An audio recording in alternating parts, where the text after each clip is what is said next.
ഇസ്രായേലിനെതിരെ വീണ്ടും ഇറാന്റെ യുദ്ധഭീഷണി. ഇസ്രായേലിനെതിരെ മൂന്നാം ഘട്ട ആക്രമണം ഉടനുണ്ടാകുമെന്നാണ് ഇറാന്റെ ഇസ്ലാമിക് റവല്യൂഷണറി ഗാർഡ് കോർപ്സിന്റെ സൈനിക മേധാവി തന്നെ ഭീഷണി മുഴക്കിയിരിക്കുന്നത്. പ്രധാനപ്പെട്ട മറൈൻ മിസൈലുകൾ തുടങ്ങിയവയുടെ പരീക്ഷണം കഴിഞ്ഞ ആഴ്ചകളിൽ ഇറാൻ നടത്തിയിരുന്നു. അതിനു പിന്നാലെയാണ് ഇപ്പോൾ ഇസ്രായേലിനെതിരെയും അമേരിക്കയ്ക്കെതിരെയും പുത്തൻ യുദ്ധപ്രഖ്യാപനങ്ങളുമായി ഇറാൻ രംഗത്ത് വന്നിരിക്കുന്നത്.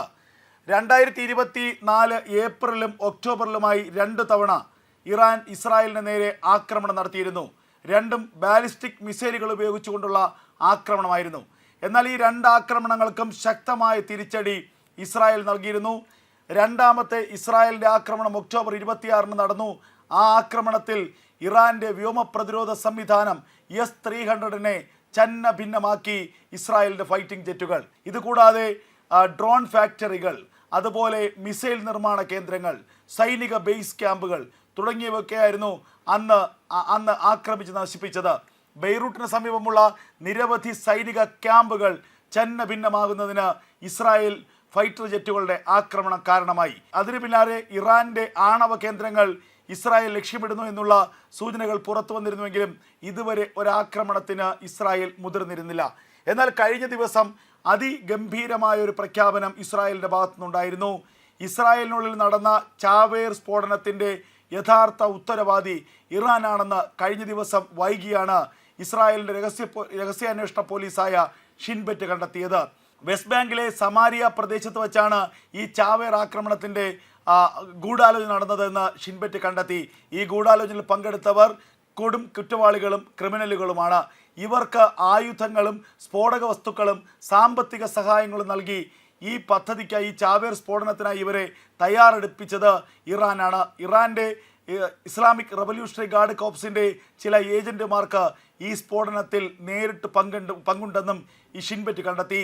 ഇസ്രായേലിനുള്ളിൽ ചാവേർ സ്ഫോടനം നടത്തി നൂറുകണക്കിന് ഇസ്രായേലി പൗരന്മാരെ കൊലപ്പെടുത്തുകയായിരുന്നു ഇറാന്റെ ലക്ഷ്യം.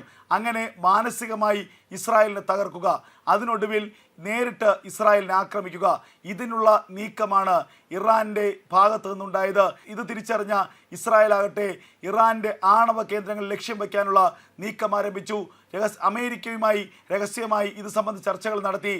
അമേരിക്കയുടെ പൂർണ്ണാനുവാദം ലഭിച്ച സാഹചര്യത്തിൽ ഇസ്രായേലി ഫൈറ്റർ ജെറ്റുകളും ഇസ്രായേലിൻ്റെ ചാര പോലീസും ഇസ്രായേലിൻ്റെ സാറ്റലൈറ്റ് സംവിധാനങ്ങളുമൊക്കെ തന്നെ ഇറാന്റെ പ്രധാനപ്പെട്ട ആണവ പരീക്ഷണ കേന്ദ്രങ്ങൾ, ആണവശാലകൾ, ആണവ ബോംബുകൾ സൂക്ഷിച്ചിരിക്കുന്ന ഇടങ്ങൾ, ആണവ ബോംബ് നിർമ്മാണത്തിന് ആവശ്യമായ സമ്പുഷ്ടീകരിച്ച യുറേനിയം അടക്കം ആണവ പ്രക്രിയയ്ക്കും ആണവ ആയുധ നിർമ്മാണത്തിനുമായ സാധന സാമഗ്രികൾ സൂക്ഷിച്ചിരുന്ന ഇടങ്ങളൊക്കെ തന്നെ കൃത്യമായി അവരുടെ നിരീക്ഷണ വലയത്തിലാക്കി. ഇതിന് പിന്നാലെയാണ് ഏറ്റവും ഞെട്ടിപ്പിക്കുന്ന ഒരു വെളിപ്പെടുത്തലുമായി അല്ലെങ്കിൽ മുന്നറിയിപ്പുമായി ഇറാൻ രംഗത്ത് വന്നിരിക്കുന്നത്. ഇറാൻ ഒരു കാര്യം മനസ്സിലായിരിക്കുന്നു, ഇസ്രായേലും അമേരിക്കയും ഒന്നിച്ച് ഏത് നിമിഷം വേണമെങ്കിലും ഇറാനെ ആക്രമിക്കാം. പ്രത്യേകിച്ച് ചീറ്റിപ്പോയ ഇസ്രായേലിലെ ചാവേർ ആക്രമണത്തിന് പിന്നിൽ ഇറാനാണെന്നുള്ള സത്യം ഇസ്രായേൽ തിരിച്ചറിഞ്ഞ സ്ഥിതിക്ക് ഇനി ഏത് നിമിഷം വേണമോ ഇറാനിലേക്ക് ഒരാക്രമണം പ്രതീക്ഷിക്കാം. ആ ആക്രമണത്തിന് മുൻപ് ഇസ്രായേലിനെയും അമേരിക്കയും ഭയപ്പെടുത്തുക. തങ്ങളുടെ പക്കൽ ആണവായുധങ്ങളുണ്ട്, തങ്ങളുടെ പക്കൽ വൻ പ്രഹരശേഷിയുള്ള ബോംബുകളുണ്ട്, തങ്ങളുടെ പക്കൽ ഖാദർ മിസൈലുണ്ട്, തങ്ങളുടെ പക്കൽ സൂപ്പർ ഹൈപ്പർസോണിക് മിസൈലുകളുണ്ട്, അന്തർവാഹിനികളുണ്ട്, മറൈൻ മിസൈലുകളുണ്ട്. ഇതൊക്കെ കൊണ്ട് ഞങ്ങളുടെ ശത്രുക്കളെ അങ്ങ് സംഹരിച്ചു കളയും. ഇത്തരത്തിലൊരു പ്രതീതി, ഇത്തരത്തിലൊരു ഭയം ശത്രുക്കളിൽ ഉണ്ടാക്കുക എന്നതാണ് ഇറാൻ്റെ ലക്ഷ്യം. അതിനുവേണ്ടിയാണ് ഇറാൻ ഇങ്ങനെ ആഴ്ചകൾ തോറും വലിയ സൈനികാഭ്യാസ പ്രകടനങ്ങളും സൈനിക പ്രദർശനങ്ങളുമൊക്കെ നടത്തി വരുന്നത്.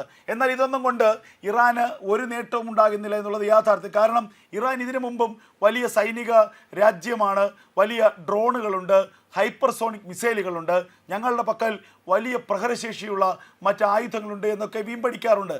എന്നാൽ ഒക്ടോബർ മാസം 26, 2024 ഇറാൻ്റെ തലയ്ക്ക് മുകളിൽ, ടെഹ്റാൻ്റെ തലയ്ക്ക് മുകളിൽ നിന്നാണ് ഇസ്രായേലിൻ്റെ ഫൈറ്റർ ജെറ്റുകൾ നിരന്തരമായി ബോംബിട്ടത്. അന്ന് വേണമെങ്കിൽ ഇറാൻ്റെ ആണവ കേന്ദ്രങ്ങളെയും ഇറാൻ്റെ എണ്ണപ്പാടങ്ങളെയും എണ്ണ ശുദ്ധീകരണശാലകളെയും ഒക്കെ ഇസ്രായേലിന് നിഷ്പ്രയാസമായി ആക്രമിക്കാമായിരുന്നു. എന്നാൽ ഇസ്രായേൽ അന്ന് അതൊന്നും ചെയ്തില്ല. കാരണം ഇസ്രായേലിൻ്റെ ലക്ഷ്യം ഇറാനെ തീർക്കുക എന്നതല്ല, ഇസ്രായേലിൻ്റെ ലക്ഷ്യം ഇറാൻ്റെ അഹന്ത തീർക്കുക എന്നുള്ളതായിരുന്നു. ഇസ്രായേലിൻ്റെ സൈനിക ബേസ് ക്യാമ്പുകൾ, ഇസ്രായേലിൻ്റെ സൈനിക ഉപകരണ നിർമ്മാണശാലകൾ, ഡ്രോൺ നിർമ്മാണശാലകൾ, മിസൈൽ നിർമ്മാണശാലകൾ ഇതൊക്കെ ആക്രമിക്കുക എന്നൊരു ലക്ഷ്യം മാത്രമാണ് ഇസ്രായേലിനുണ്ടായിരുന്നത്. പ്രത്യേകിച്ച് അന്നത്തെ അമേരിക്കൻ പ്രസിഡന്റ് ജോ ബൈഡന്റെ പ്രത്യേക താല്പര്യമായിരുന്നു ഒരിക്കലും ഇറാന്റെ ആണവ പദ്ധതികളെയോ എണ്ണ ഊർജ സംഭരണശാലകളെയോ ആക്രമിക്കരുത്. അത് കൃത്യമായി ജോ ബൈഡൻ ബെഞ്ചമിൻ നെതന്യാഹുവിനോട് ആവശ്യപ്പെട്ടതാണ്. ആ ഉറപ്പ് ബെഞ്ചമിൻ നെതന്യാഹു ജോ ബൈഡന് നൽകുകയും ചെയ്തു. അതിൻ്റെ ഫലമാണ് ഇന്ന് ഇറാൻ ജീവിച്ചിരിക്കുന്നത് തന്നെ. ആയത്തുള്ള അലി ഖമേനി ഒരു സ്വപ്നമാവാതെ, അല്ലെങ്കിൽ ആയത്തുള്ള അലി ഖമേനി കൊല്ലപ്പെടാതെ ഇന്ന് ജീവിച്ചിരുന്നിങ്ങനെ വീമ്പ് പറയുന്നതിൻ്റെ കാരണം അന്ന് ഇസ്രായേൽ വെറുതെ വിട്ടത് കൊണ്ട് മാത്രമാണ്. ഇസ്രായേലിൻ്റെ കാരുണ്യമാണ് ഖമേനിയുടെ ജീവൻ. ഇസ്രായേലിൻ്റെ പ്രധാനമന്ത്രി ബെഞ്ചമിൻ നെതന്യാഹുവിൻ്റെ കരുണയാണ്, ദാനമാണ് ആയത്തുള്ള അലി ഖമേനിയുടെ ജീവനെന്ന് നമുക്ക് നിസ്സംശയം പറയാം.